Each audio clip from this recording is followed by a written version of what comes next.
Okay. So the next topic is the DRO, differential reinforcement of other behavior.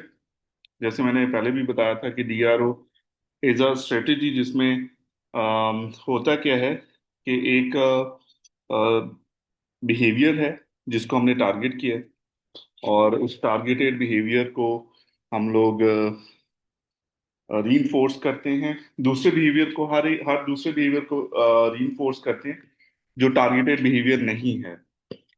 जैसे for example, अगर बच्चे का behaviour है crime का, तो वो विल चेक कि हम फंक्शनल बिहेवियर असेसमेंट तो हर एक बिहेवियर के ऊपर करते हैं।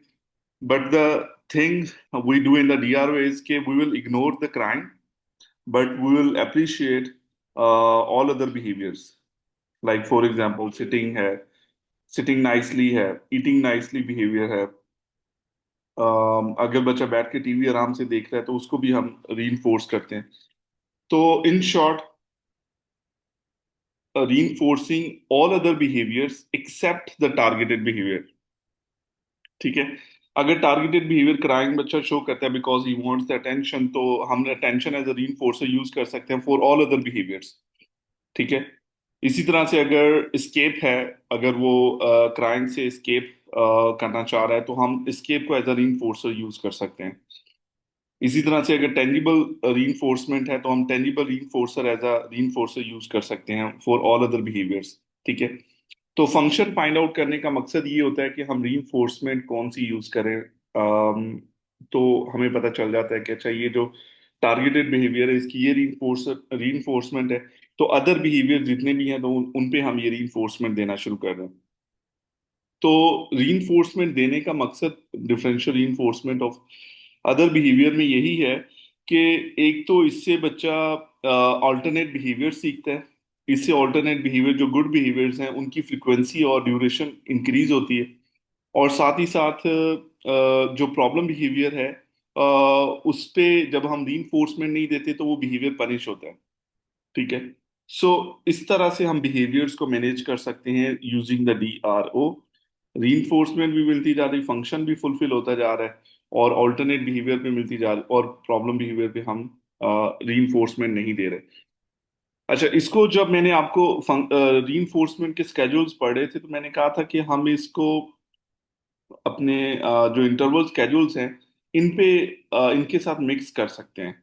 फिक्स्ड इंटरवल है और वेरिएबल इंटरवल है, इन दोनों पे हम ऐड कर सकते हैं DRO को, इन दोनों के साथ। जैसे fixed interval schedule of reinforcement है, एस्केप मैंने बताया कि अगर रीइंफोर्समेंट जो है बिहेवियर की एस्केप है जिसकी वजह से बिहेवियर एग्जिस्ट कर रहा है, तो अगर हम इंटरवल बना दे कि अगर बच्चा 5 मिनट्स या 10 मिनट्स फिक्स्ड इंटरवल है, उसके बाद उसको एस्केप मिले। ठीक है। सो उससे ये होगा कि जो इंटरवल हम बना रहे हैं, जिस इंटरवल के बाद हम रीइंफोर्समेंट दे रहे हैं, उसमें बिहेवियर अगर अकर नहीं होता या एस्केप अकर नहीं होती, तो हम उसको फिर जो है रीइंफोर्समेंट एस्केप के साथ, इवन दो एस्केप बिहेवियर्स आ भी रहे हैं। अच्छा, ये भी आपने ध्यान में रखना है कि ये जो, जब हम इसको DRO के साथ हम मिक्स करेंगे, तो even though behaviours are occurring और नॉट इन दैट इंटरवल, तो आपने टाइम खत्म होने के बाद, फिक्स्ड इंटरवल के बाद, आपने एस्केप देना ही देना है, even though the child showed the escape behaviours in that interval. ठीक है। तो आपने जो है उसको कर लेना है, एस्केप दे देनी है। ठीक है। और फिर वेरिएबल इंटरवल के साथ इसी तरह से, अगर हमारा एवरेज हम इंटरवल यूज कर रहे हैं रीइंफोर्समेंट के लिए, तो उसमें भी आप after the specific schedule of reinforcement आप उसको एस्केप दे सकते हैं। जी मिस अलीना। सर, मैं ये पूछना चाह रही हूँ, फिर एनसीआर में और डीआरओ में क्या फर्क होगा? उसमें ये होता है, उसमें फिक्स टाइम और वेरिएबल टाइम रेशियोज होती हैं। लेकिन उसका ये चीज होती है कि बिहेवियर अगर हो रहा है या नहीं हो रहा, आपने रीइंफोर्सर प्रायर टू द बिहेवियर आपने डिलीवर करना है, और इसमें भी एक तरह की यही ऑब्लिगेशन आ रही है। NCR और DRO में फर्क यही है। DRO, अच्छा, आप फिक्स इंटरवल की बात कर रही? या फिर डीआरओ की बात करें? सर आप ये कह रहे थे ना कि फिक्स इंटरवल और डीआरओ को अगर आप मिक्स करके आप दे रहे हो बच्चे को रीइंफोर्सर, इट डजंट मैटर उसको एस्केप बिहेवियर अगर हो रहा है या नहीं हो रहा, आपने उसको एस्केप दे देना है। ठीक है, यानी उसका रीइंफोर्सर दे देना है। तो एनसीआर में भी उसमें हम लोग फिक्स टाइम का भी यही कहते हैं कि अगर बच्चे का बिहेवियर अकर हुआ है या नहीं हुआ, स्टिल हम उसे उसकी रीइंफोर्सर यानी कि एस्केप के लिए कोई ऑल्टरनेटिव बिहेवियर दे देते हैं। तो मैं ये पूछना चाह रही हूँ फिर डीआरओ और जो एनसीआर है इसमें डिफरेंस कैसे आएगा अगर हमने क्वेश्चंस अटेम्प्ट करने हैं? तो हम कैसे लोकेट कर सकेंगे कि यहाँ पे डीआरओ इस्तेमाल हो रहा है या एनसीआर? अच्छा, वेरी गुड क्वेश्चन, मैं आपकी बात को समझ गया हूँ। ठीक है। अच्छा, इसमें ना दो तरह के एक बिहेवियर एनालिस्ट दो तरह से इसको डील कर सकते हैं, इन दोनों कंडीशन को, एनसीआर को भी और डीआरओ को भी। एक ये तरीका है कि फिक्स्ड इंटरवल, जिसमें हम दोनों तरह से दे सकते हैं। जैसे फिक्स्ड इंटरवल मैंने आपको बताया था कि जो बिहेवियर अगर अकर होता है, यानी एक स्टैंडर्डाइज मेथड होता है ना, उसमें सम टाइम हम क्या करते हैं कि वो जो इंटरवल सेट किया है, हम मेक श्योर करते हैं कि उस इंटरवल में बिहेवियर अकर ना हो। ठीक है। हम फिक्स्ड इंटरवल डीआरओ में ये कर सकते हैं कि हम इंटरवल का ड्यूरेशन ही वही रखें जिसमें बिहेवियर अकर ना हो। दोनों कंडीशंस हो सकती हैं, लेकिन एक कंडीशन में क्या होगा कि हमने इंटरवल रखा है कि बिहेवियर अकर हुआ है तो रीइंफोर्समेंट नहीं दी। ठीक है। और ये हम अपना टारगेट सेट कर सकते हैं अगर हम इसको इन फिक्स्ड इंटरवल को डीआरओ के साथ मर्ज करते हैं तो आपकी बात सही है कि अगर एनसीआर में भी हम सेम यही करते हैं, लेकिन एनसीआर में हमारा जो है मकसद क्या होता है कि हम उसको इतना ज्यादा सेटिएशन की तरफ ले जाते हैं, रीइंफोर्समेंट दे दे के बच्चे की मोटिवेशन ही लो हो जाती, मोटिवेशन जो है वो खत्म हो जाती है। और ये जो फिक्स इंटरवल में हम लोग दोनों मेथड यूज कर सकते हैं, लेकिन उसमें आपकी बात सही है। मैं थोड़ा सा कंफ्यूज हो गया था इसमें बताने में कि फिक्स्ड इंटरवल अगर है तो इसमें रीइंफोर्समेंट अगर हम ना दे इज अ बेटर चॉइस। ठीक है। अगर हम रीइंफोर्समेंट देते हैं उसमें फिर एनसीआर का पॉइंट आ जाएगा। ठीक है। You are right miss Alina, sorry, my mistake. लेकिन सर एनसीआर में तो हम ये नहीं करते कि हम हमेशा ये करते हैं कि जो उसका बेसलाइन हमने जो लिया होता है हम हमेशा ड्यूरेशन उससे कम रखते हैं। कोई आपकी सिचुएशन वाली बात है ना कि हम कोशिश करते हैं कि उसका बिहेवियर आने से पहले ही हम उसको जो है वो रीइंफोर्स कर दें। एक तरह से हम अवॉइड कर रहे होते हैं ना बाद में। अब ये कि डीआरओ में तो हमने एक इंटरवल अगर सेट कर लिया है तो इट डजेंट मैटर कि उसमें उसका बिहेवियर आए ना आए, तो हम उसको इन एनी केस जो नहीं है बाद में रीइंफोर्स नहीं, कर रहे होते हैं। उसमें डीआरओ का भी कॉन्सेप्ट कुछ एनसीआर जैसा ही होता है। इसमें मैंने कहा कि दोनों तरीके हम यूज कर सकते हैं, लेकिन बेस्ट मेथड दोनों तरीकों को यूज करने का अलग अलग बिहेवियर एनालिस्ट का अपना एक पॉइंट ऑफ व्यू होगा, जो यूज कर रहा होगा, अप्लाई कर रहा होगा। मिस अलीना की बात ठीक है, जो बेटर अप्रोच यही होगी कि हम अगर रीइंफोर्समेंट ना दे अगर बिहेवियर अकर होता है तो, क्योंकि इसमें अगर हम रीइंफोर्समेंट देंगे और बिहेवियर अकर होगा तो ये थोड़ा सा प्रोलॉन्ग हो सकता है डीआरओ का कॉन्सेप्ट। ठीक है। डीआरओ का कॉन्सेप्ट थोड़ा सा प्रोलॉन्ग हो सकता है, और इसका डीआरओ में रीइंफोर्समेंट ना देना ही बेटर ऑप्शन है अगर हमने फिक्स्ड इंटरवल बनाया है तो। ठीक है। So she is right, Alina sir इसकी कोई इज। एग्जाम्पल, सर एग्जाम्पल के साथ थोड़ा एक्सप्लेन कर सकते रिजवाना, हैं? आप क्या कह रहे हैं?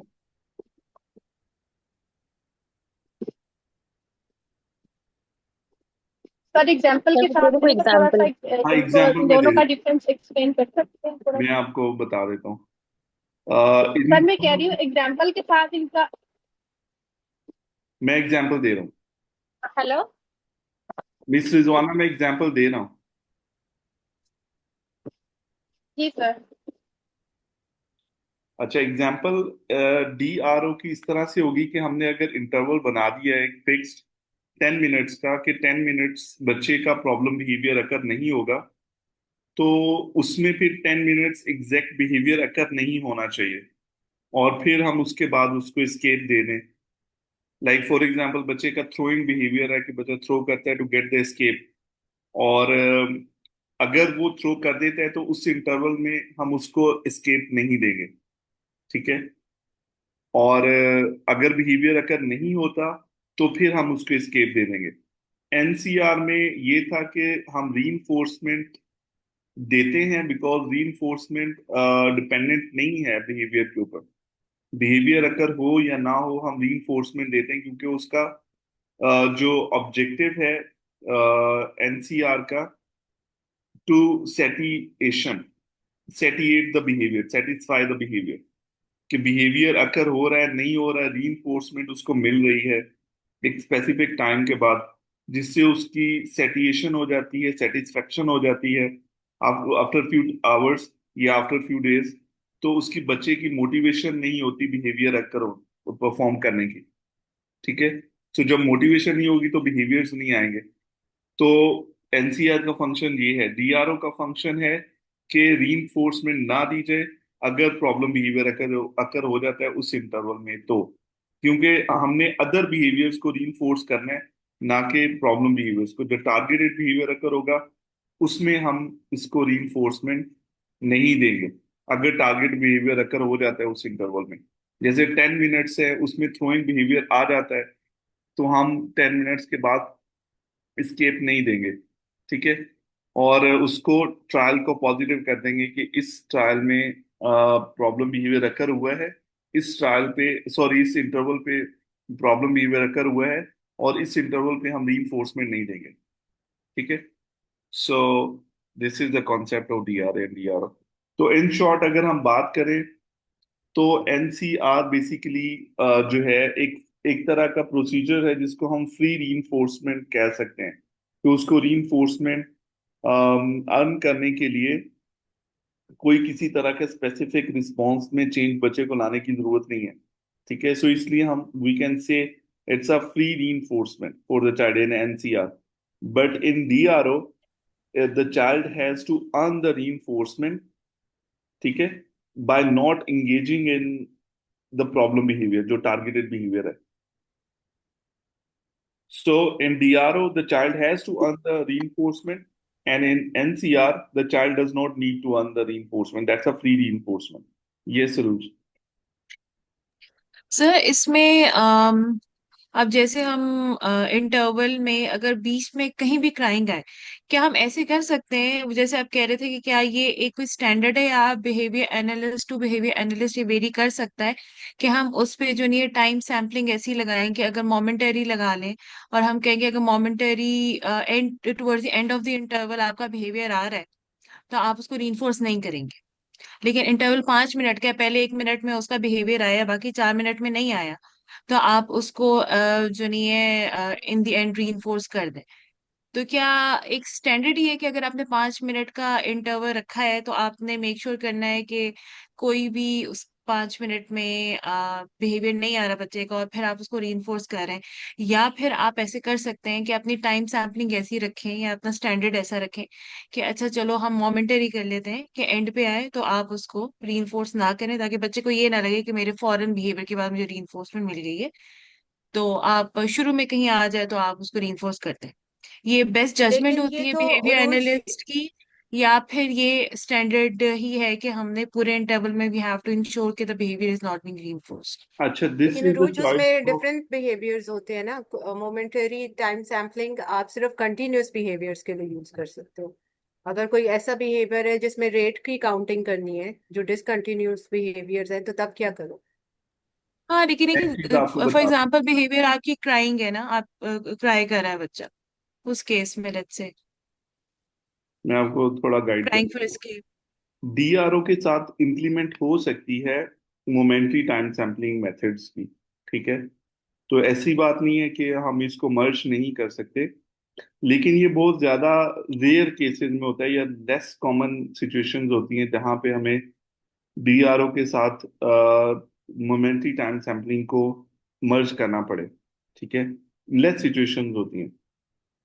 और ये भी उन सिचुएशन में हम कर सकते हैं जिसमें हमें बिहेवियर की जो फ्रीक्वेंसी है उसके साथ कोई मतलब नहीं है, बल्कि बिहेवियर की ड्यूरेशन के साथ मतलब है। ठीक है, कि उसकी ड्यूरेशन हम कम करें, फ्रीक्वेंसी के साथ हमारा लेना देना नहीं है। तो इसलिए मैं कह रहा हूँ कि इसको हम मर्ज किया जा सकता है, बट ये बहुत कम केसेस में, बहुत स्पेसिफिक सिचुएशन में हम लोग ये कर सकते हैं। ठीक है। और जो सबसे कॉमन जो मर्जिंग है या पैकेजिंग है, वो डीआरओ विद इंटरवल की है। ठीक है। अमूमन जो है DRO with interval he use होता है। सो इसलिए मैं कह रहा हूँ कि ये चॉइस है बिहेवियर एनालिस्ट की, कि अकॉर्डिंग टू द सिचुएशन ये यूज करें। ठीक है। सो इसमें कोई ऐसा हार्ड एंड फास्ट रूल नहीं है, but the most common is to do the interval rather than doing the momentary time sampling.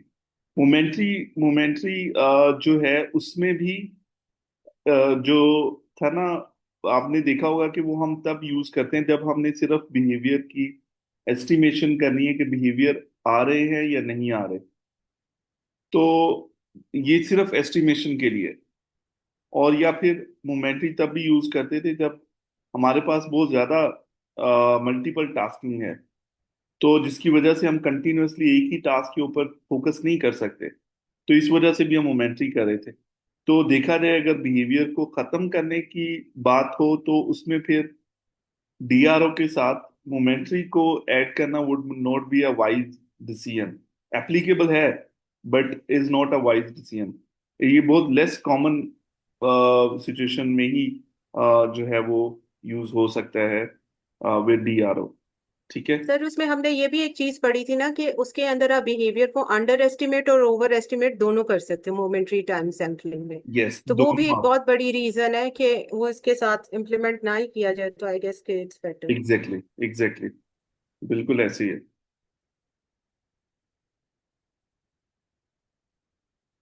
ये आगे स्लाइड्स में ये चीज दी भी हुई है। DRO can also be at a specified time, like momentary time sampling and momentary DRO. ठीक है। So fixed momentary DRO and variable momentary DRO तो हो सकता है, बट वेरी लेस सिचुएशन। ठीक है, स्पेसिफिक सिचुएशंस में, not in every common situation. ठीक है। तो ये हमारा गोल है डीआरओ का, कि हम बिहेवियर को रिड्यूस करते हैं, खत्म करते हैं at a level of zero occurrence. ठीक है।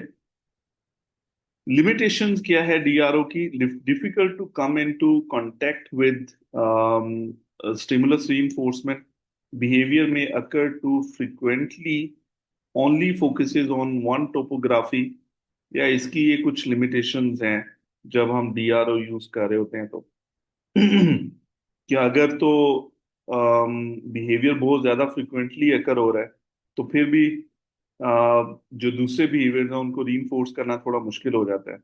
तो समटाइम ये भी हो सकता है कि बिहेवियर जो प्रॉब्लम बिहेवियर है वही रीइंफोर्स हो रहा है।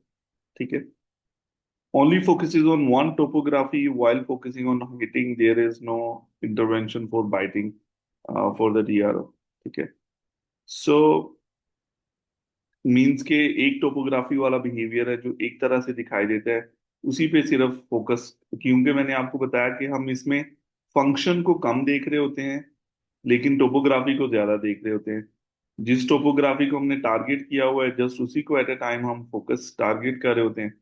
अगर फंक्शन को, जैसे DRA है या फंक्शनल कम्युनिकेशन ट्रेनिंग्स है, उसमें हम लोग सिर्फ फंक्शन को देखते हैं, टोपोग्राफी चाहे कोई भी हो, दो तीन टोपोग्राफी के बिहेवियर जो है वो हम डील कर सकते हैं एट अ टाइम। बट इसमें क्योंकि हम लोग टोपोग्राफी को देख रहे हैं, इसलिए फोकस सिर्फ एक ही बिहेवियर पे होगा। अगर हम फॉर एग्जांपल हिटिंग बिहेवियर को डील कर रहे हैं, तो बाइटिंग बिहेवियर पे काम करना थोड़ा मुश्किल हो जाता है। ठीक है। कंसिडरेशंस ऑफ अ डीआरओ के किन किन सिचुएशन में हम जो है वो कंसीडर कर सकते हैं? Recognise the limitations. हम लिमिटेशंस देख लें क्या क्या डीआरओ की, जहन में रखें जब हमने सेलेक्ट करना है intervention as a DRO. Set initial interval to assure reinforcement के आपने जो इनिशियल इंटरवल, जैसे मैंने पहले बताया था कि आप वो वाला इंटरवल सेलेक्ट करो जिसमें मिनिमम मिनिमम चांसेस है कि बिहेवियर अगर हो ही ना, प्रॉब्लम बिहेवियर, ताकि हम उस इंटरवल को एटलीस्ट रीइंफोर्स कर सकें। ठीक है। सो अगर इंटरवल ही 10 मिनट का है, उसमें अगर 2-3 बार बिहेवियर अगर हो जाते हैं तो वो फिर सक्सेसफुल नहीं है। अगर 2 मिनट का 3 मिनट का इंटरवल है, उसमें मिनिमम चांसेस हैं बिहेवियर अकर होने के, तो ये एक अच्छा इंटरवल है, टाइम, जिसमें हम रीइंफोर्समेंट यूज कर सकते हैं। Do not stimulus reinforcement other undesirable behaviours. ठीक है। ग्रेजुअली इंक्रीजेज इंटरवल, या हम कर सकते हैं monitor generalisation time of day setting. हम जनरलाइजेशन पे भी वर्क कर सकते हैं, use with other procedures, like मैंने आपको पहले बता दिया, इंटरवल्स के साथ हम यूज कर सकते हैं इसको, डीआरएल। नेक्स्ट है डीआरएल। यहाँ तक क्लियर हो गया? किसी को कोई कंफ्यूजन है तो you guys can ask me the confusion, I will answer you there. कोई कंफ्यूजन है तो पूछ लें प्लीज। सर इसमें भी फिर हम जो थिनिंग है वो इस्तेमाल करेंगे with the passage of time. Yes, इसमें भी हम थिनिंग करेंगे। सही। जहां जहां पे इंटरवल यूज होते हैं रीइंफोर्समेंट के लिए, वहां वहां पे हम लोग थिनिंग मस्ट करेंगे, ताकि हम जो है वो रीइंफोर्समेंट को फेड कर सकें। Sir next. इसकी तो एक मेजर वो कंसिडरेशन ये भी होगी ना कि ये बहुत से अनडिजायरेबल बिहेवियर्स को भी रीइंफोर्स कर रहा होगा हाँ, कि हो सकता है। आप अगर एक क्राइंग पे से फोकस कर रहे हैं, सिर्फ हिटिंग पे कर रहे हैं, वही वाली बात है, तो आप बाकी थ्रोइंग पे you will still reinforce, you have to reinforce, right? Exactly exactly. हम जो है तो हो सर ऐसा नहीं हो सकता कि में, हम एक नहीं कि नहीं, हम एक से ज्यादा बिहेवियर पे फोकस इसमें करें हो डीआरओ के सकता है, इंटरवल में? इसमें हम लोग एक से ज्यादा बिहेवियर को भी टारगेट कर सकते हैं। यहाँ पे लिखा हुआ है do not reinforce other undesirable behaviour. जैसे फॉर एग्जांपल एक स्पेसिफाइड टारगेटेड प्रॉब्लम बिहेवियर है थ्रोइंग। अगर थ्रोइंग के साथ या क्राइंग आ रहा है तो जरूरी नहीं है आप क्राइंग को रीइंफोर्स करो, आपने क्राइंग को भी रीइंफोर्स ना करें, ये कंसिडरेशन है इसकी। तो जब हमने रीइंफोर्समेंट देनी है तो मेक श्योर करना है कि रीइंफोर्समेंट भी गुड बिहेवियर्स को मिले, ना कि ऑल अदर एक्सेप्ट बिहेवियर्स, जो प्रॉब्लम बिहेवियर से हटके बिहेवियर्स हैं उनको ऑल बिहेवियर्स को मिले। हम अनडिजायरेबल बिहेवियर, हर अनडिजायरेबल बिहेवियर को हम यहाँ पे रीइंफोर्समेंट होल्ड कर सकते हैं उनके लिए। तो सर फिर तो फंक्शन आ गया ना बीच में कि हम अगर बच्चा दो तीन अनडिजायरेबल बिहेवियर्स करता नहीं है फॉर द नहीं, सेम फंक्शन। जरूरी तो नहीं है कि सेम फंक्शन के ये 3-4 बिहेवियर्स आएंगे, हो सकता है कि कोई और फंक्शन हो बिहेवियर्स का। हाँ, ये हो तो सकता ठीक है, बस ये कि जेन में रखें कि सिंपली जब इम्प्लीमेंट कर रहे हो, अगर अनडिजायरेबल बिहेवियर्स आ जाते हैं तो आपको रीइंफोर्स करने की जरूरत नहीं है उन बिहेवियर्स को। ठीक है, उस पे भी आप रीइंफोर्समेंट अपनी होल्ड कर सकते हैं, बस ये चीज माइंड में रखें। ओके, डीआरएल है differential reinforcement of low occurring behaviour.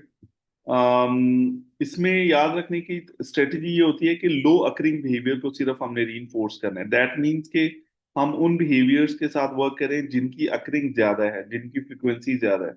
ठीक है।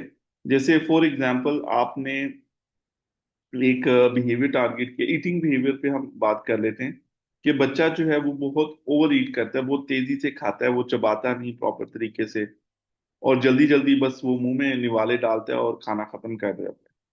तो जो कि एक हेल्दी हैबिट नहीं है बच्चे की, तो इसकी फ्रिक्वेंसी को हम कम करना चाह रहे हैं। इसी तरह से बच्चा अगर ऑब्सेस्ड हो गया पानी के साथ, उसकी फ्रिक्वेंसी को कम करना चाह रहे हैं, हैंड वॉशिंग की फ्रिक्वेंसी। इस तरह के और जो मिलते जुलते बिहेवियर्स हैं जिन पे बहुत ज्यादा बच्चा फ्रिक्वेंसी हाई है, तो उन पे भी हम जो है डीआरएल यूज कर सकते हैं। हमारा टारगेट इसमें ये होता है कि हम उसी सेम बिहेवियर की जो लो फ्रीक्वेंसी है उसको रीइंफोर्स करें। ठीक है। जैसे फॉर एग्जांपल इसमें भी हम टाइम इंटरवल्स यूज कर सकते हैं डीआरएल के साथ, जैसे फिक्स्ड इंटरवल है वो यूज हो सकता है इसके साथ। इसको कैसे, जैसे फॉर एग्जांपल मैंने ऑब्जर्व किया है कि बच्चा 1 मिनट में कितने निवाले ले रहा है, या 5 मिनट में कितने निवाले ले रहा है। तो अगर मैंने ऑब्जर्व किया है कि 5 मिनट में बच्चा जो है वो 10 निवाले खा रहा है, तो जो कि एक अच्छी हैबिट नहीं है ईटिंग में। तो मैं इसको कम करना चाह रहा हूँ फ्रीक्वेंसी को। DRL का ये भी मकसद होता है, इसमें बिहेवियर को हम जीरो पे नहीं लेके आते, जैसे DRO में हम बिहेवियर की फ्रीक्वेंसी को जीरो पे लेके आते हैं ना। तो DRL में हमारा टारगेट इस बिहेवियर को डिमिनिश या खत्म करना या जीरो पे नहीं लेके आना है, बल्कि सिर्फ उसकी फ्रीक्वेंसी को कम करना है। ठीक है। सो अगर वो एक 10 मिनट में या 5 मिनट, 5 मिनट में 10 निवाले खा रहे हैं, तो हमारा टारगेट ये होना चाहिए कि अब वो 5 मिनट में 10 की बजाय 8 निवाले खाए, जो अचीवेबल टारगेट होगा। फिर वो 8 से ग्रेजुअली कम करें। फिर जो आपका टारगेट है कि 1 मिनट में 1 निवाला, तो 5 मिनट में 5 निवाले खाए, तो आपने 5 मिनट में 5 निवालों पे लेके आना है उसको, ताकि उसकी ईटिंग स्लो हो और वो हेल्दी ईटिंग की तरफ आए, वो अच्छे तरीके से चबाए, च्यू करे खाने को, फिर वो निगले। ठीक है। तो हम इस तरह से इसको यूज कर सकते हैं। एक इंटरवल सेट किया, बेसलाइन ली कि इस इंटरवल में कितनी बार बिहेवियर अकर हो रहा है, उसको टारगेट करके ग्रेजुअली हम उस बिहेवियर की सिर्फ फ्रिक्वेंसी को उस टाइम में कम कर देते हैं, जिससे बिहेवियर की फ्रिक्वेंसी लो हो जाती है। जैसे हैंड वॉशिंग है, पानी के साथ बच्चे बार बार खेलने के लिए वॉशरूम की तरफ भागते हैं, उसकी फ्रिक्वेंसी को लो कर सकते हैं। ठीक है। तो इस तरह से जो बिहेवियर हैं ऑब्सेशन वाले, उनकी फ्रिक्वेंसीज को हम कम कर सकते हैं यूजिंग द DRL प्रोसीजर। और इसमें इंटरवल स्केड्यूल्स को यूज किया जा सकता है विद DRL। ठीक है। इसमें कोई एग्जांपल्स वगैरह बना के बताएगा मिस सर अरूजा? आपने जैसे सर आपने जैसे कहा ना कि ऑब्सेशंस को भी डील कर सकते हैं इसमें, तो अगर बच्चे की ऑब्सेशन है टाइम देखना बार बार, अब एनालॉग उस बच्चे को नहीं देखना आता, बट डिजिटल क्लॉक उसको देखनी आती है, तो उसको नंबर्स के साथ और क्लॉक के साथ बहुत ज्यादा ऑब्सेशन है, तो उसमें हम कैसे इसको यूज कर सकते हैं फिर? डिजिटल क्लॉक को देखना, हम वो देखेंगे इनिशियली बेसिक में, बेसलाइन में, कि भाई ये बच्चा जो है वो 10 मिनट में या आने वाले 5 मिनट्स में वो कितनी बार देख रहा है क्लॉक को, वॉच को। फिर आहिस्ता ठीक आहिस्ता है। उसकी फ्रिक्वेंसी को हम कम करेंगे। ठीक है, उसकी टाइम देखने की फ्रिक्वेंसी को। इसमें ये चीज, एक और चीज जरूरी है कि आपके पास जो टाइम इंटरवल आपने रखा है, उस टाइम इंटरवल में आप उसको किसी तरीके से इंगेज भी करो। जैसे ये वॉच करने वाला टाइम, उसमें जब आपने उसको, फॉर एग्जांपल आपने टारगेट किया कि अगर वो 10 मिनट में 20 टाइम टाइम देख रहा है और आपने उसको डिले करना है, तो उसके टाइम देखने वाले बिहेवियर को, ताकि उसकी फ्रिक्वेंसी ऑटोमेटिकली 10 मिनट में कम हो जाएगी, तो आपको उससे अल्टरनेट बिहेवियर भी उस टाइम पे देना होगा। उस टाइम देखना है आपने अपनी इंटरवेंशन में कि कोई ऐसा भी एक्टिविटी हो जिसमें आपको, आप उसको एटलीस्ट इंगेज कर सको। जैसे फॉर एग्जांपल, अगर हम कहते हैं कि 10 मिनट में 20 बार टाइम देखता है, तो आप 10 मिनट में 10 बार देखे, दैट मीन्स कि हर 1 मिनट के बाद वो टाइम देख सकता है। तो कोई ऐसी एक्टिविटी जिसमें वो 1 मिनट एटलीस्ट कंटिन्यूअसली इंगेज रहे।